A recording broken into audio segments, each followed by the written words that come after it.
Morning. Uh, Good morning. DJ Rasta Root, or I don't know if you prefer, I call you Dion. In this context, it could be either, whatever you want. No All big right, deal. well, Rasta Root, it's such Yes, a sir. it's such an honor to talk to you. I've been following what you've been doing for a few years now, and congratulations on the release of the new Phife Dawg album, Forever. Thank you, man. Appreciate it. Thank you Um, so much. yeah, and it's just really an honor to be able to have you on the show and get to learn a little more about I guess the project, but also your techniques and your opinions on production. But I Sure. figure we can start off talking about the album Forever a little bit. hmm Um, so, how did you first end up meeting Phife Dawg? let's see. The first time I actually met him in person was in 1994. I had graduated from Gettysburg College in Pennsylvania, and in '93, but in '94 they called me back to interview Tribe on the local radio station for the campus because I worked there before. So that was my first time actually meeting him and Q-Tip, and there's actually a video of that, which is kind of interesting. But that was it. Met them, interviewed them, and then a few months later, I saw them perform in Toronto for Caravana, and it was actually my last hip hop show before I shipped off to Japan to teach on the JET program for 3 years. So you fast forward 3 years, I get back to Atlanta trying to make my way. I get to Atlanta trying to make my way, in the scene. And I get a call from my friend around, I think it was the beginning of '98, saying, "Hey, I'm working with Phife in the studio, and we're looking for a DJ to scratch on some songs. I think you'd be perfect for it." So that's my first kind of introduction to him formally. That's awesome. I actually didn't know you did interviews on the radio as well, which is hmm cool to hear since that's a thing I've been, delving into these past couple of years. Um, hmm did you do a lot of that? Were there a lot of different groups that you got to? Honestly, no. Honestly, it's funny you say that. So I didn't. But I had like a mix show, and it was Okay. like it was 90 or 92, 93. But I was one of the few DJs that played hip hop on campus, if not probably one of two maybe. And so I think they wanted to have someone interview them that kind of had a knowledge of the music and was a fan. So they just literally just back then it was a pager, so they paged me, and I was like, well, someone paged me. I called it back. I'm like, hey, this is so and so from WZBT, and Tribe's coming to school for the spring fling, and we wanted you to come back and interview him. So that's how that happened. Yeah, I mean that's a amazing interview to have fall into your lap. So Oh, have for you sure, for done sure. other interviews besides that? I have conducted other interviews. I've done like radio for Sirius and XM, and so I've done stuff with that and podcasting, but nothing like where I'm just actually sitting down and interviewing people. That's not like my thing. You know what I mean? Yeah, yeah. Do you have any particular favorite interviewers you like to listen to, like people you think do a really good job of getting that kind of information out? I mean, I think in the most unorthodox way, I like how Nori interviews people from Drink Yeah, Champs. yeah. I definitely like that. I forgot the gentleman's name, but he passed away. But was it behind the actor's studio or behind? Yeah, I know who I you're forgot talking the name. about. Yeah, I never watched Behind the Yeah, Actor Studio, but I know who. yeah, they're actually pretty insightful, and a lot of times I feel like a good interview is someone who can kind of like sprinkle a little hint, and then the interviewee can take it from there and expound on it. Yeah, I mean it's like a art of its own. It's something I'm trying to get No, better for at sure, because I'm mostly for a bass sure. player, and it's hard Yeah, to of course, of it's course. I hard like your to work. thank you. It's hard to just get the best out. But I'm just happy being able to talk to like great artists and kind of pick their brains a little bit. Mhm, Personally, mhm, I think my mhm. favorite interviewer is Nardwar. Are you familiar with him? Oh yeah, he's dope. Of course, yeah, he's dope. He's very funny, Yeah, and like he's smart too. I don't know where he gets his information or who does it, but it's crazy. I know it's crazy. It makes me feel so terrible about my research. I research hard, but that guy is unmatched. I could never do what he does Yeah, and yeah. bring the character I'm he wondering brings. if he has like a team of people or it's just all him. He must, or just the resources he's built up over doing it for so Yeah, long. I guess he yeah, just like knows who to yeah, ask when he wants to find yeah, out for some sure, dirt. for sure, for um, sure. so when uh, even since when you first were doing the radio shows and the interviews and everything, when you call yourself a hmm DJ, does that mean uh, to you? Does that mean like you're more of a you're playing vinyl as an instrument, or does it have just as much of a connotation um, of you being like a radio personality and a presence at live events? Like what does the term DJ mean to you, and like what you feel like you specialize in?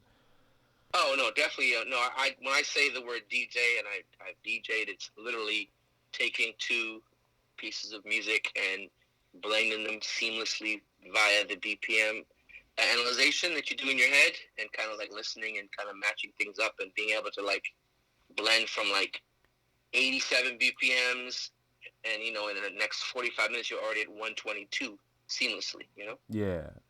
Yeah.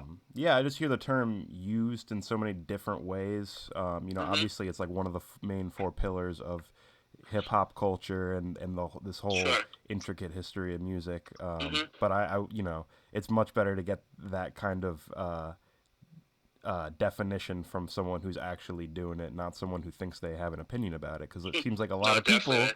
these days have Yep. very strong opinions about what a DJ is and what it means for, especially for like For booking sure. live music. And I feel Mhm. like there's some people who are looking at maybe DJ they happen to just see at some random bar gig or something that made them lose their live band gig or whatever, and they're simplistically Mhm. looking at what a DJ can really be. But to me, it's playing turntables. It's playing records like an instrument. It's a whole other angle of composition.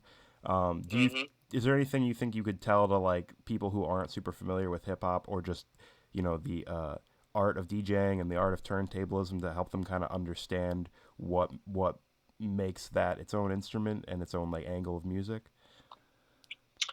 Yeah, definitely. I think as far as the turntable, and particularly if you have two turntables and a mixer, you're able to, because there's pitch control on it, you're able to manipulate the BPMs of the song. So you can take something from 92 BPMs to 96 or down to 86.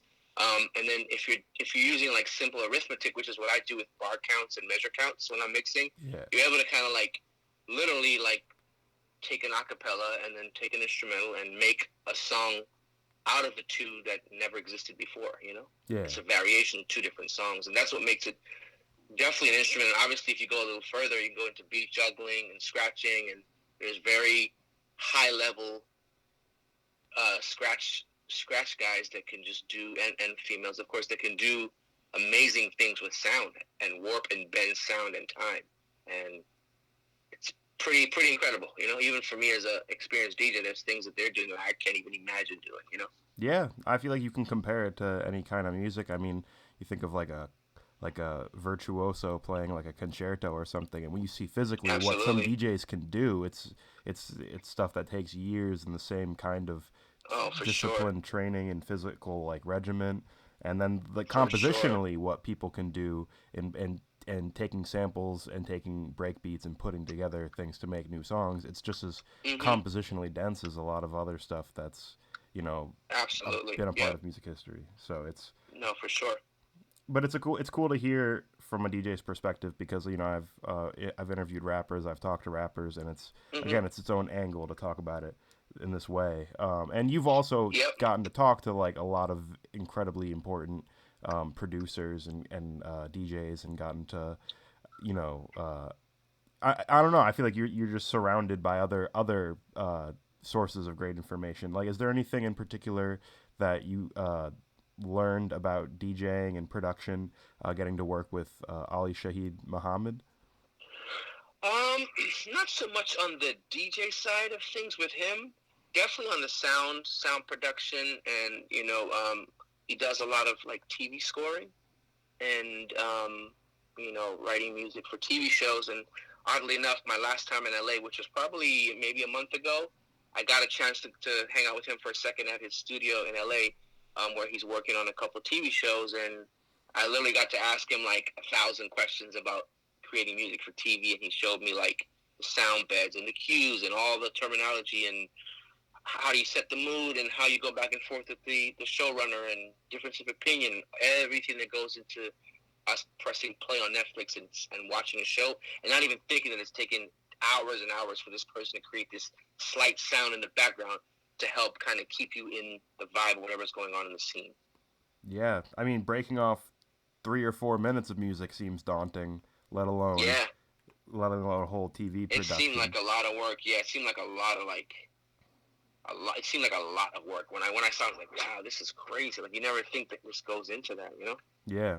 You know? Um, Now you've worked with you Ali in some capacity on the album. Bob Power was also involved in the Forever album, correct? Yes, that's correct. Yeah. So Ali ended up mixing one, two, three of the songs. So he originally signed on to mix all the songs. But then again, he got busy with the TV stuff, and he was like, "Yo, I really don't have the bandwidth right now." So we totally understand that, and we're just completely grateful that he was able to contribute how he saw fit and to the best of his abilities.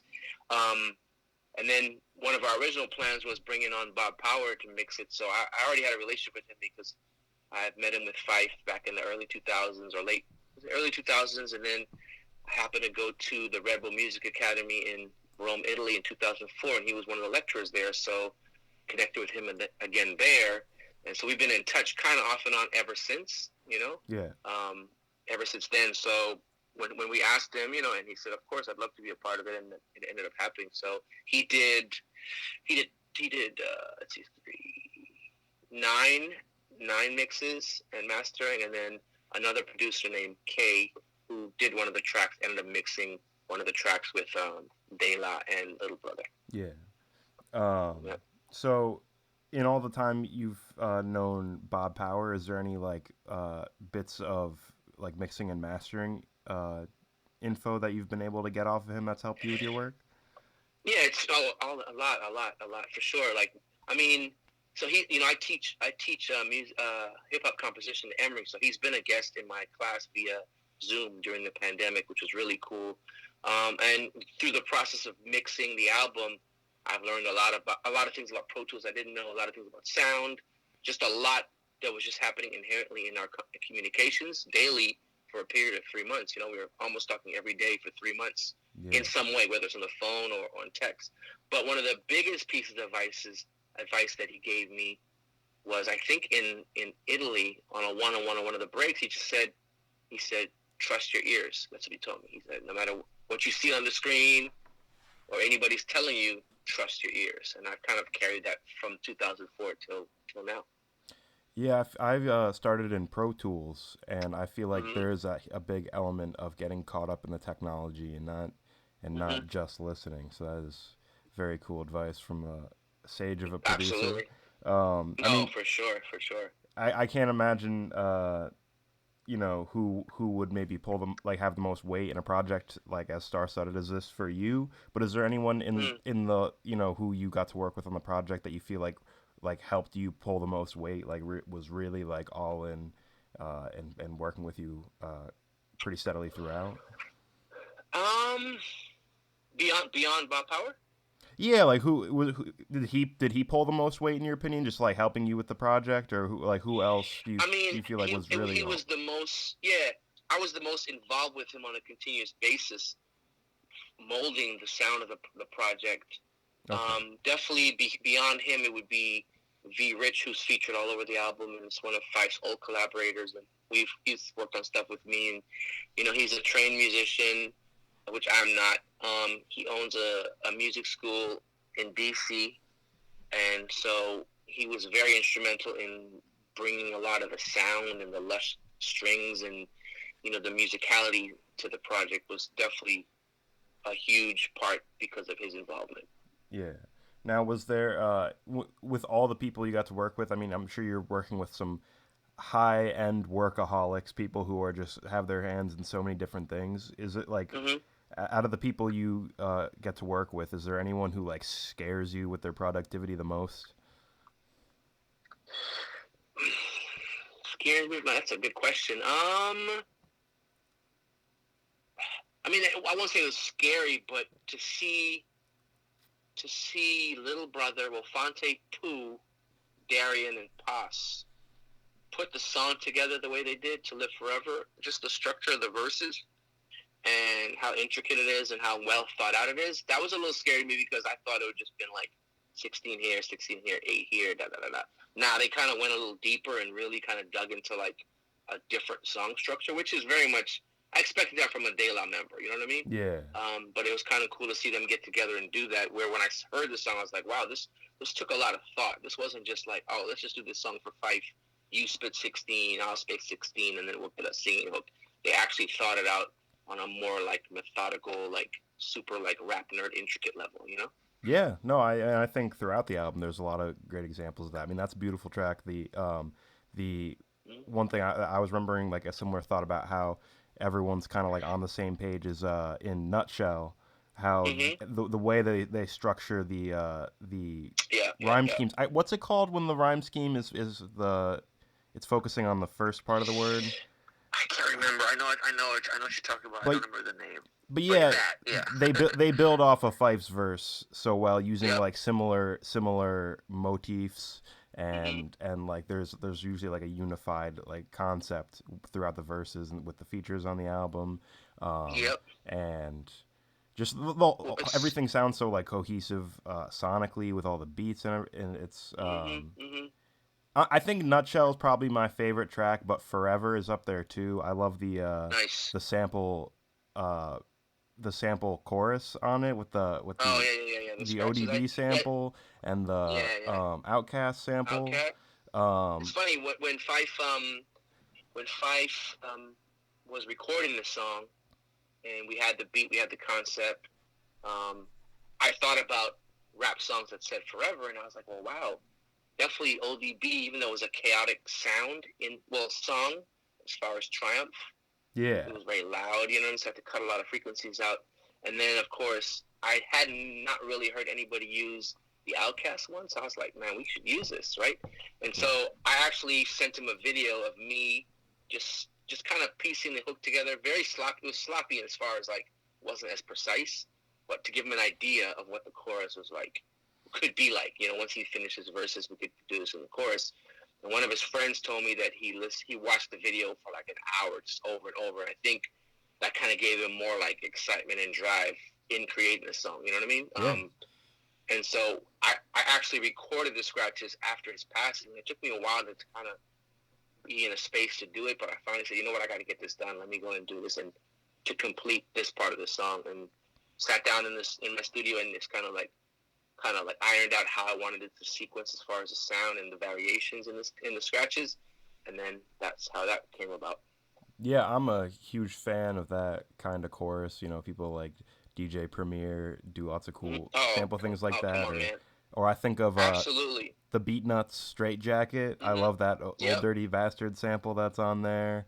Yep. Is there any other songs that you like were thinking of using that had Forever in the lyrics?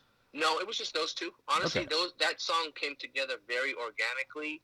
And it's funny you mentioned DJ Premier because he's one of my favorite DJ producers because of his ability to create really cool scratch hooks. Yeah, I So, love that and style. it, It's yep, at any given moment, like you could ask me to do the Mass Appeal scratches, and I could do them because I practiced them because of him, and I could do them exactly how he does them. So that's my style too.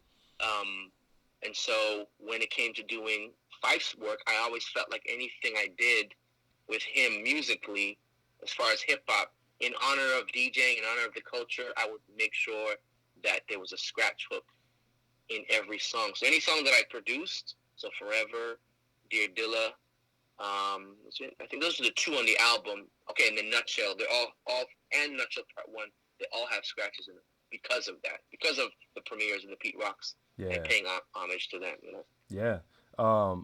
I guess on a similar note of a another uh, great DJ, I think would be good to talk about. I saw on your YouTube Mm-hmm. channel you have a uh, I can't remember what you call it. It's like you have DJ Red Alert on giving you like Mm-hmm. a radio shout Mm-hmm. out.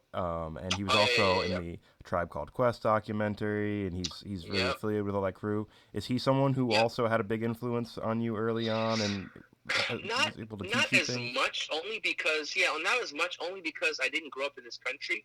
So a lot of my connection with hip hop and rap and radio personalities and DJs like himself came from like mixtapes my cousin had. So Okay. I would come. We would live in like different countries, Spain, Brazil, wherever, and we'd come for the summer or whatever, and then he would have these cassettes, and I would hear about the red alerts and WBLS, but I only knew it because of him. You know what I mean? Yeah. But when I met Phife and I understood, of course, their history of native tongues and Violator and Red Alert used to manage Tribe, those kind of things. Of course, I'm always he's a good friend too. Like Red Alert's a good friend because of Phife, of course, and always shows love and always respectful and just a good guy. So, I mean, definitely indirectly, of course, those pioneering DJs for sure have an influence on Yeah. me. Yep. Now, another producer I'm sure had a massive influence on you, as everyone else. You were also involved in a Jay Dilla documentary, weren't you? The short one, was it the short one? Yeah, yeah. Yeah, I did. Yeah, I did. I did a project called The Rest of Dilla Volume One, and it was all like it's probably my most, besides the Tribe one, probably my most popular mixes though are those two, the Tribe one and the Dilla one. And yeah, so along with that, I felt like it needed like a little content piece, so I shot a mini 5 minute kind of documentary of how I created that project. You know what I mean? And Yeah. I've worked with the foundation, and they're kind of like Illa J's. We're friends, and his mom's fam to me. So oddly enough, I've never met Jay Dilla. I think I've been in the same room with him, but I've never met him. But I have a very fondness. I have a keen fondness for his music and his contribution to the hip hop culture for sure. Yeah, I mean he's another like giant of Oh yeah. to producers. Is there any like particular songs of his that like had a big impact on you, or anything you learned from studying his music? Definitely. So I would say my favorite songs: Climax, um, Fall in Love, definitely Find a Way are my three tops for sure. But Okay. of course, Get This Money. There's kind of nothing he's done that I don't really like. I, Yeah. I like everything he's done for some reason. Maybe not in its entirety, but there's something that resonates with me. I think his sense of the human element in creating music and the sloppy feel and just let it just be what it is, and there's no wrong way to do it. That's all the things I kind of teach in my class. Yeah. And so a big part of what I like about his music is it just makes you feel good. It just makes you feel really good. I think music should do that. Yeah, and I think that feel is like what gives a lot of his music a really organic sound, and I feel like you can't Yep. get to that without, like you said about Bob Power, that Mhm. advice of trusting your ears and being like Yeah. intentional, like knowing what you're trying to do, For sure. which Dilla helped set the precedent for. Um, For sure. so another uh, well, there's a lot of producers I could name, but I guess for you, who Mhm. is there anyone else we haven't brought up who is just like in your list of biggest influences as a producer? I think, I mean, definitely Pete Rock. He's up there for sure. Yeah, he's one of my Pete favorites Rock's up too. there for So sure. amazing. Um, I would say like my two favorite producers slash DJs are definitely, as far as hip hop, definitely Pete Rock and Premier, just because I fancy myself a DJ, and then from then I went on to produce. So you kind of look up to people that are able to do both, and then you add Pete Rock's ability to rap, it makes it even better. Yeah. So those are my. Um, yeah, man. Pete Rock's definitely up there for me. Premier maybe not quite as high, but close. I Mhm. love like Easy Mhm. Mo B, DJ Pooh. He's dope. But Oh yeah. uh, yeah, like I said, it's one of the areas I'm less familiar with technically, so it's good to kind of hear more and get little bits of the No, for history and sure. with the way like For it's sure. talked about, the terminology and all that, because it's Yep. such a deep history. It's so cool to talk about. But I guess to leave the production stuff for a bit, I wanted to talk a little bit about your childhood. Okay. I know you moved around a lot, but specifically Japan interests me because I actually used to take Japanese in middle school, and I used to be way into Japanese TV and video games and all Oh, very that. cool. And now Very cool. I see how much appreciation Japan has for American music, especially Oh jazz yeah. and things like that. So, Mhm. what was your experience like in Japan? And what did you get to see out of the music scene there? I mean, So first of all, I wanted to go to Japan after college because I didn't know what I was going to do career wise. So in my last year of college, I took Japanese conversation class, and one of the teacher assistants brought information about the JET program, which is a Japan exchange teaching program. So at the time she gave us the information, as a senior, it was too late for me to apply because it was already my spring semester. So I held on to the application, graduated, did a year at Price Waterhouse in their language department, and in the meantime, I started applying for the JET program, and I luckily, it was a hell of a story to get there, but I got there, applied, got in, and got assigned to Yamaguchi-ken, which is the southern part of Honshu, and then kind of flew off from there. And my intention was to stay 3 years and maybe even beyond. And it was one of the best experiences I've had in my life because I was able to have a regular job and teach and learn about Japanese culture in a small soy making fisherman town. You know what I mean? It was a very Yeah. small town. But then on the weekends, I would take the train over, or even sometimes the bullet train to different cities, and I would just be DJing. So it was a great balance of the stuff I love to do, which is music and DJing, and then during the week I had what paid my bills, so I could do the other stuff for fun. But I learned a lot about myself. I learned more about myself probably than I did about the culture. I thought it was just going to be like a cultural education, but I ended up learning a lot about who I was and what I represented, and you can drop me in any little town anywhere and I'll survive, kind of thing. You know Yeah. what I mean? Yeah. Yeah. That sounds awesome. Do Yeah. you feel like DJing for Japanese audiences has any particular like differences as opposed to American audiences? Definitely. I think. Well, there were times I would DJ for just Japanese audiences, but most of the time I was DJing for Japanese as well as like military. Oh, Um, okay. so there's a little balance there, but I would definitely say my ability to read the crowd and invoke emotion from the crowd via just the music and the mixing came from me being in Japan because half of the time they didn't understand what the lyrics meant. You know what I mean? So Yeah. you're not getting a reaction from them because of what the artist is saying. So you have to figure out how do you make this music exciting and blend it together. And I think for sure that's without even knowing it, that was a great education in crowd reading and kind of like feeling out the room. Yeah, I feel like I guess this kind of helps transition to my next topic. I'm really big Mm. into stand-up comedy. I'm a huge fan of stand-up comedy, and that kind of reminds me of Interesting. how even nonverbal things you do can lead Mm-hmm. to a laugh. And I feel like if you're already Sure. playing good music in a set, the Mm-hmm. the what you do with the mix, if you can control Yep. the audience's reaction from that point, I feel like that's like Mm-hmm. getting as deep down to a performance as like a comedian who's gotten all the way down to their physical attributes and the way they control Sure. their voice and everything. So I mean Mm-hmm.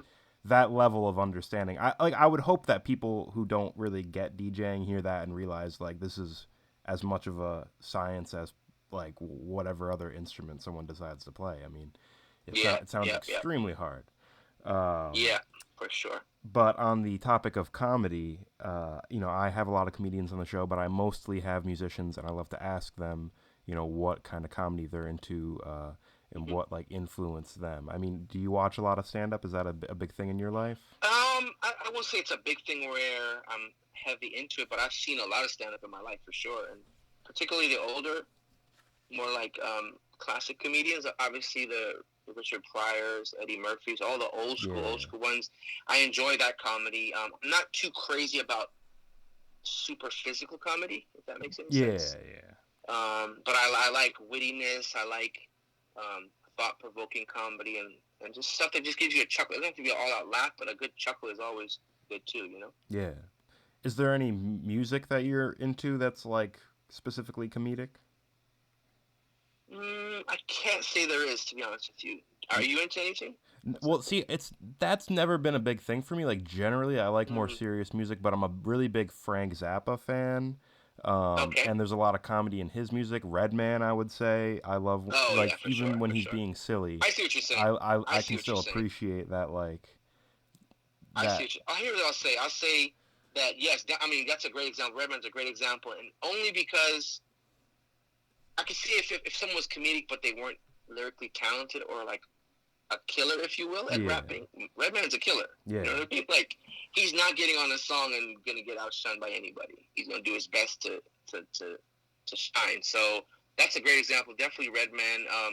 ODB in a sense was comedic too in his rap, and I was blessed to spend an evening with him in Tokyo actually in '96 when they came over for I think it was Forever. I think it was called oh awesome Forever album, yeah and just like honestly, like you strip everything away, just a great guy. You're like smart, wild but very smart, and sensible.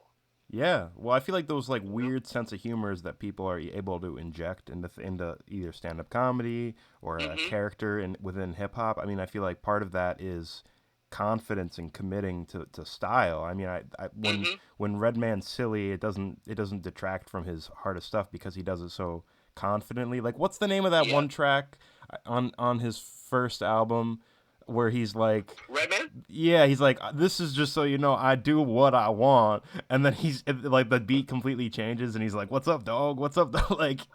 He can do the silliest things in the middle of his songs, Yep. but like he sticks it so confidently. I feel like it's purely comical on its own without detracting from like how hard and like virtuosic the rest of his rapping is. You know? Yep.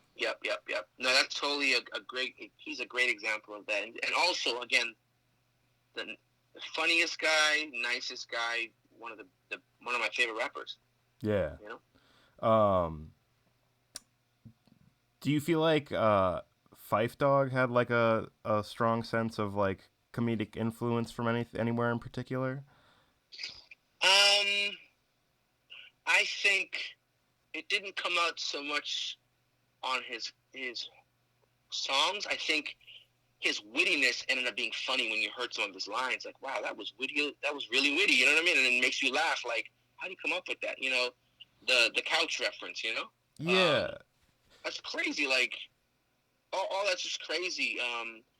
He was very witty and super funny and a lot of our time together was spent laughing.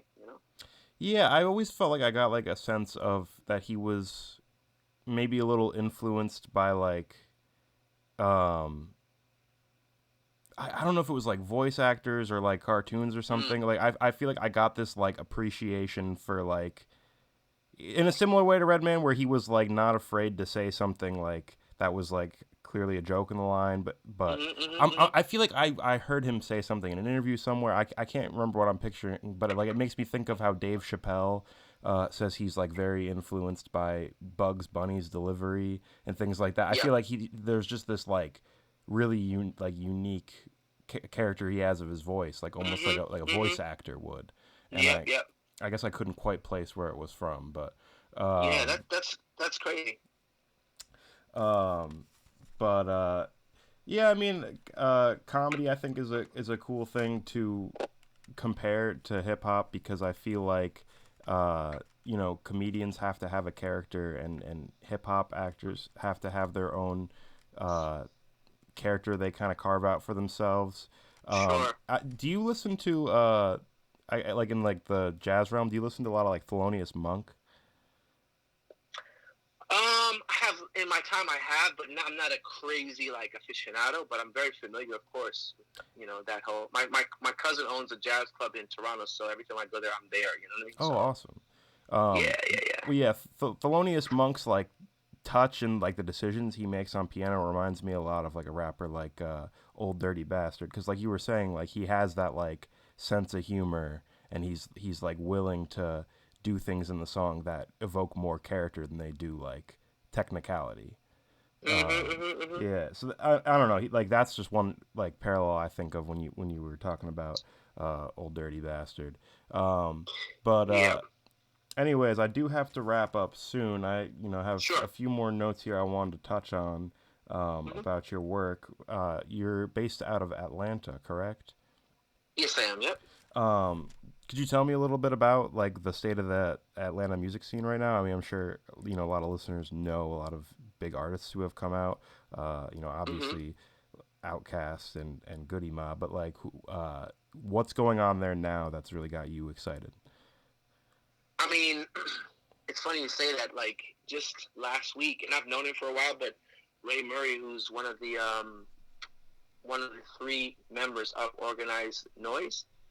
So it's Rico Wade, Sleepy Brown, Ray Murray. So I've recently started, kind of hanging out with him and doing some music with him. So that's been really fun because his wealth of knowledge is crazy. You know what I mean? Like, especially in the scene in Atlanta, it's really crazy. Yeah, So um, I'm excited to like see what we come up with based on my sound background, and also because Atlanta is such a huge melting pot of all things rap and even pop to a certain extent, and it kind of like sets the dial on what's going on musically.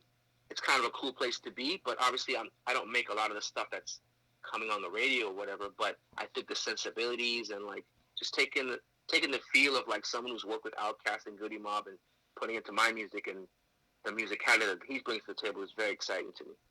yeah, that's super cool. I mean, You know? Yeah. do you obviously you're teaching there. Does it besides your collaborations, does Hmm. is the DJ scene there like really conducive to a lot of the stuff you do, or do you travel a lot for DJ gigs? Because coming from Um. upstate New York, Yeah. there's not that many venues above the city where that's like Got it. necessarily like the perfect place to gig. Yeah, I got. I think I mean I've done a lot of gigging in my life, in town, out of town, international. I'm doing a lot less of it now. Now I'm kind of want to focus on taking like more like curated gigs. You know what I mean? More like artsy stuff. It's a little more like less intense, less making people dance intensive. You know what I mean? Where Yeah, I can play music that I vibe to now and share that with people and maybe get a different reaction from them. yeah. Um, I mean, I'm sure you've done lots of gigs just that involved being in the studio, being on the radio, Hmm. being in clubs. Is there any like really non-conventional settings you've been asked to like put your talents into? Um, that I guess like is just like not a standard use people think of when it comes to a Yeah. DJ. Um.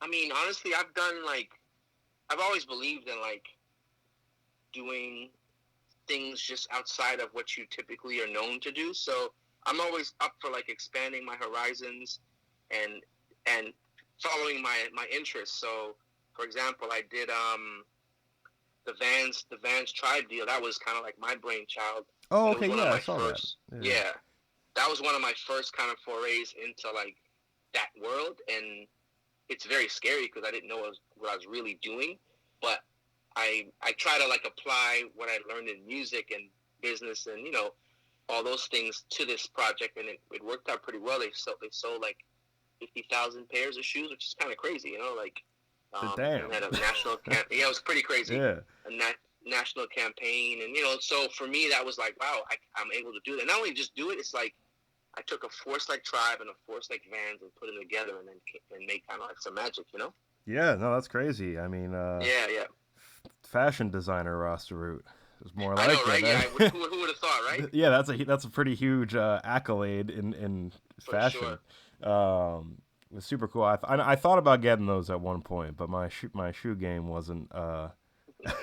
I've only recently started investing money into shoes.